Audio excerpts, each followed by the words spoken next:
কোটা সংস্কার আন্দোলন তথা ছাত্রছাত্রীদের আন্দোলনের সাথে একাত্মতা প্রকাশ করে আমরা মিছিল করার কারণে আমার প্রবাসীদের কারাবরণ করা হয়েছে। কারো 10 বছর, আবার কারো 25 বছর সাজা দেওয়া হয়েছে। তাদের মধ্যে আমরা সবাই কারো 10 বছর, কারো 25 বছর সাজা এবং ডিপুটির আদেশ হয়। বাংলাদেশ সরকারের প্রধান উপদেষ্টা সুপারিশার সাজা মওকুফ হয়ে আমরা আজকে দেশে ফিরে এসেছি। এই জন্য ডক্টর মোহাম্মদ ইউনূস স্যারকে প্রতি ধন্যবাদ ও কৃতজ্ঞতা প্রকাশ করছি। আমরা আজ নিঃস্ব হয়ে শূন্য হতে দেশে ফিরে এসেছি। আমরা যারা এই মিছিলের জন্য কারাবরণ করে নিঃস্ব হয়েছি, তাদের জন্য আপনি আশা করি কোনো একটা কিছু করার সুযোগ করে দিবেন। এখানে অসংখ্য প্রবাসী বাংলাদেশে আছে, আরও আমাদের যেখানে জেল থেকে আসছি ওখানে তাদেরকে ছেড়ে আনার জন্য আপনারা যথেষ্ট পরিমাণ সুযোগ করে দেবেন, আপনাদেরকে অনুরোধ করা যাচ্ছে। আমাদের ধরার পরে আমাদের মোবাইল সব কিছু নিয়ে গেছে, আমাদের একটা পরে বন্দি করে রাখছে দীর্ঘ 7 দিন, আমরা কোনো আলো দেখি না বাইরে। তারপরে আমাদের এরপরে আবুধাবি আমাদের সদর জেলে নিয়ে গেছে, ওইখান থেকে আমাদের কোর্টে উঠাইছে, কোর্টে ওঠানোর পরে আমাদের 10 বছর এবং 25 বছর সাজা দিয়েছে। এরপর থেকে আমাদের কোনো যোগাযোগ করতে দেয় নাই, কোনো কিছু করতে দেয় নাই। 32 জন লোক একসাথে আমাদের তালা মারা রাখছে। আমাদের একটা আবেদন, আমাদের যদি ডাক্তার ইউনূস স্যার আমাদের যদি নো এন্ট্রিটা উঠা দেয়, তাহলে আমরা যেমন আমি ইঞ্জিনের ব্যবসা করি, আমার অনেক 3-4 লাখ দামের ওইখানে মাল রয়েছে, আবার আমার একটা গাড়ি প্রায় 20,000 দামের। এখন অনেকের অ্যাকাউন্টসে আছে, তারা অ্যাকাউন্ট থেকে টাকা উঠাতে পারে না। তো সরকার যদি আমাদের যে নেক্সট যাওয়ার জন্য আবার একটা সুযোগ করে দেয়, তাহলে আমরা অনেক খুশি হব। সরকার যেন আমাদের দিকে সুনির্দিষ্ট দিকে তাকায়, আমাদের জন্য একটা কর্মসংস্থান ব্যবস্থা করে দেয়, বা আমরা যদি প্রবাসে যাই আবার আমাদের জন্য সুব্যবস্থা করে দেয়, তাতে আমরা খুশি। সকল প্রবাসী তাতে আমরা খুশি। আলহামদুলিল্লাহ আমরা আমাদের মায়ের কোলে ফিরে এসেছি, আমাদের মাতৃভূমিতে ফিরে এসেছি। আলহামদুলিল্লাহ ডাক্তার ইউনূস স্যারকে অনেক অনেক ধন্যবাদ, অনেক অনেক ধন্যবাদ। আমরা আলহামদুলিল্লাহ আমরা সুস্থভাবে ফিরে এসেছি। আমরা ডাক্তার ইউনূস স্যারকে আমরা ধন্যবাদ জানাই। উনি কল দিয়ে আমাদেরকে সারিয়ে নিয়ে এসেছে, আলহামদুলিল্লাহ আমরা ওনার প্রতি কৃতজ্ঞতা প্রকাশ করছি। এখন যে আমি অন্য দেশে যাব, ওই ব্যালেন্সটাও আমার কাছে নাই, আমি তো একদম নিঃস্ব হয়ে গেছি।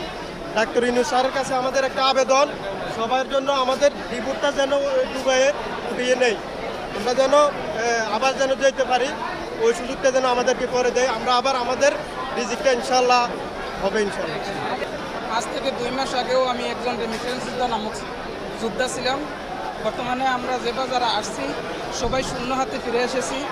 মায়ের বুকে আমাদেরকে ফিরানোর জন্য বর্তমান সরকার প্রধান ডাক্তার মোহাম্মদ ইউনূস স্যার সহ যারা সংশ্লিষ্ট, যারা সহযোগিতা করেছেন, সকলের প্রতি আমরা কৃতজ্ঞ। সকলের পক্ষ থেকে কৃতজ্ঞতা জানাচ্ছি। আর আমরা আশা করব আমাদের আরও ভাই বন্ধু ওখানে জেলের মধ্যে বন্দি আছে। আমরা প্রথম যে 57 জন বন্দি ছিল, দ্বিতীয় 57 জন, এখন টোটাল 114 জনের মধ্যে আমরা 2 ভাগ অথবা আমরা 3 নম্বর, হয়তো 2 নম্বরে আমরা আসছি। এখনও অনেক বন্দি ওখানে পড়ে আছে। আমরা এখন আবেগবশতী হয়ে এমন কিছু আমরা বলতে চাই না যে আমাদের ভাই যারা আছে, সহযোদ্ধা যারা আছে, ওনারা ক্ষতিগ্রস্ত হয়। আমরা যখন আমাদের ভাইয়েরা দেশে ফিরবে, মায়ের বুকে ফিরবে, আমরাও মায়ের বুকে ফিরতে পেরেছি। আর আমরা চাই আমাদের সহযোদ্ধা ভাই যারা আছে বন্দি, ওনারাও মায়ের বুকে ফিরো। যখন ওরা ফিরবে সবাই, তখন আমরা ইনশাআল্লাহ পরবর্তীতে আপনাদেরকে জানাবো আমরা পরবর্তীতে আমরা কি চাই বা কি করবো, আমরা একটা স্মারকলিপি। আর বিশেষ করে বর্তমান সরকার প্রধান সহ সংশ্লিষ্ট সকলের প্রতি একটাই অনুরোধ, আমাদেরকে আবার ফেরত যাওয়ার জন্য ডিপোটা যেন ওঠানোর ব্যবস্থা করা হয়। আমরা এখন বর্তমানে নিঃস্ব।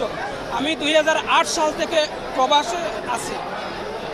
আমার বর্তমানে আমি এই যে একটা ফোন আর এই যে ড্রেস আর একটা মোবাইল ফোন ছাড়া দ্বিতীয় কিছুই আমার সাথে আনতে পারিনি।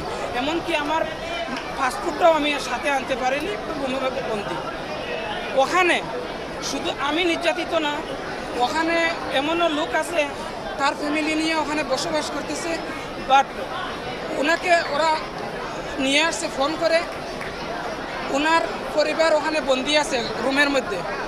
এমনও আছে লোক যেমন ভিজিটে ওনার স্ত্রী নিয়ে গেছে রুমের মাঝে বন্দি, এখানে ওরা নিয়ে এসে বন্দি করে ওরা কারাদণ্ড দিয়ে দিছে। এমতো অবস্থায় ওরা জেল কাটতেছে। এখন বর্তমানে আমাদের বর্তমান সরকার প্রধানের আমরা যতটুকু জানতে পেরেছি, সরকার প্রধানের আপ্রাণ চেষ্টায় আমরা ওখান থেকে মুক্তি পেয়েছি। আমরা কৃতজ্ঞতা জানাচ্ছি।